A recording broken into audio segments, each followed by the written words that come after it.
This is Bandi Bhagirath, the son of Minister of State for Home Affairs Bandi Sanjay, who's also a former Telangana BJP president. On May 8th, Bhagirath was booked by the Pet Bashirabad police station in Cyprabad for allegedly sexually harassing a minor. For the first 2 days, the police showed no signs of butching. But as pressure mounted, Telangana DGP CV Anand finally said the police hadn't acted because they were tied up with Prime Minister Narendra Modi's visit.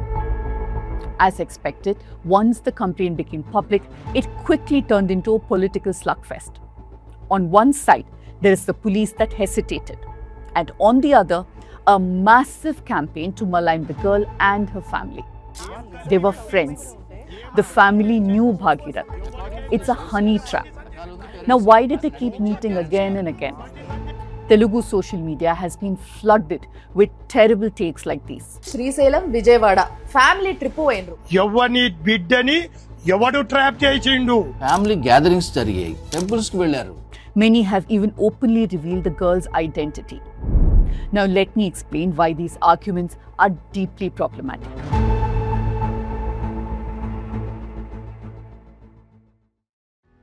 Here at the News Minute, we take reporting on sexual offences very seriously. Whether it's Prajwal Revanna, Hathras, the Kerala actor sexual assault case, Nandini's murder in Ariyalur, or Saujanya's case in Karnataka, we've followed these stories consistently and critically. We've also continuously questioned problematic media coverage and institutional failures.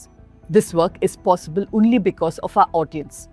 If you value this journalism, then support us. You can contribute to Let Me Explain directly or subscribe to the News Minute.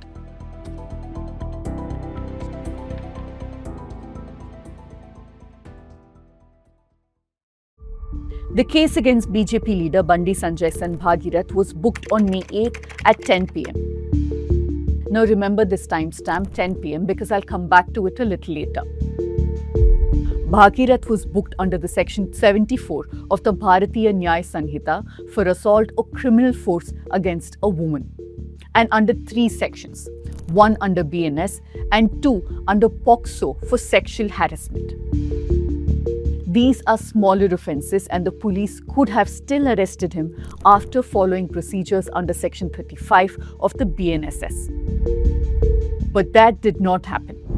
Was it because of who he is? Or was it because, as the DGP claimed, the police force was occupied with the PM's visit? It was clearly only on May 12th, exactly 4 days later, that Bhagirath was booked under more serious charges of rape. Why this delay? Did the police officer who took the complaint fail to insist on all the details initially? Now let's come back to that timestamp, 10 p.m. My colleague Janvi spoke to a person helping the family file the complaint. And according to him, they reached the police station at around 7:30 p.m. and waited there till midnight. But no FIR was registered in front of them. It was only the next day, May 9th, that they came to know that an FIR had been finally filed. But along with that came another shock. An FIR had already been filed against the girl and her parents at Karimnagar police station. This is because Bhagirath filed a complaint accusing them of intimidating him into marriage and trying to extort money from him. Now I'll make no comments on either of the FIRs or which allegations are true or false. But remember this carefully. The son of a union minister is claiming that he paid 50,000 rupees out of fear to the family of a girl whose family is allegedly involved in the real estate business. So how did this FIR get registered at 5:30 p.m.? The person helping the girl's family alleges that this complaint may have been filed in a hurry after the girl's mother approached the police station, and that timing may have been backdated to make it appear that Bhagirath complained first. Did the police help in any way? This allegation must be investigated by the Congress government in Telangana. Bhagirath's complaint also contains another strange claim. It says his friends had faced similar issues with the same girl and that another complaint had been filed against her in Nirmal district. We checked with the Nirmal police and no such complaint exists. No FIR was registered. So why was this claim included in the complaint? Whatever the reasons, it now helped create a narrative that social media influencers can weaponize while slut-shaming a minor. Oh look, she's done this to other men too. Bhagirath's lawyers also argued in court that the girl is not a minor but an adult. If that is true, it is for the police to establish. But as of now, her parents have submitted documents claiming she is a minor, which is why POCSO charges have been invoked.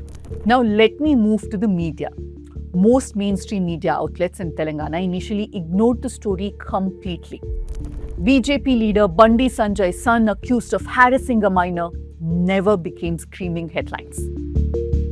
It was mainly alternative media that pursued the story. And eventually, political pressure also mounted on Chief Minister Revant Reddy. Now, while mainstream media stayed largely silent, a battalion of social media influencers and people claiming to be journalists began targeting the girl and her family. హరాస్మెంటే జరుగుంటే బయటికి వెళ్ళడానికి family ఎలా allow చేస్తుంది? So let me state this as clearly as possible. Revealing the identity of a victim is a crime. Yet, many have done exactly that. Some circulated her wishes. Others showed her parents.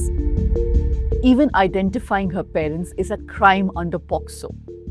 Then came the commentary. They were friends. Why did she meet him again? This is a honey trap.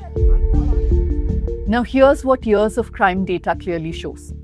In overwhelming majority of sexual assault cases, the accused is someone known to the victim. In 2024, in 96.6% of POCSO rape cases, the accused was known to the child. This is National Crime Records Bureau data. Family, friends, neighbors, employers make up 38%. Friends, online friends, or live-in partners on pretext of marriage make up 51%. In Telangana, that number was as high as 99.9%. Thus, out of 2,076 POCSO cases in the state, only 2 involved strangers. And when it comes to adult women, the numbers are no different. In 96.8% of rape cases, the accused was known to the woman. Ask any woman who's experienced abuse, harassment, or assault. Many continue speaking to the abuser, meeting them, existing in the same spaces, pretending everything is normal out of fear, pressure, manipulation, confusion, or because life gives them no easy escape. Now, none of this proves guilt. None of this proves innocence either. This is for an investigation and the courts to determine.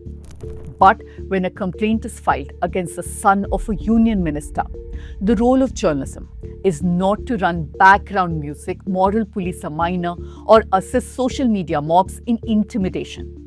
The role of journalism is to ask questions. Why was there a delay from the police? Was pressure exerted? Did the police follow procedure? Was the victim protected? It's also okay to ask questions to the complainant and family if needed, but that doesn't need to involve slut shaming. The media cannot become a participant in intimidation.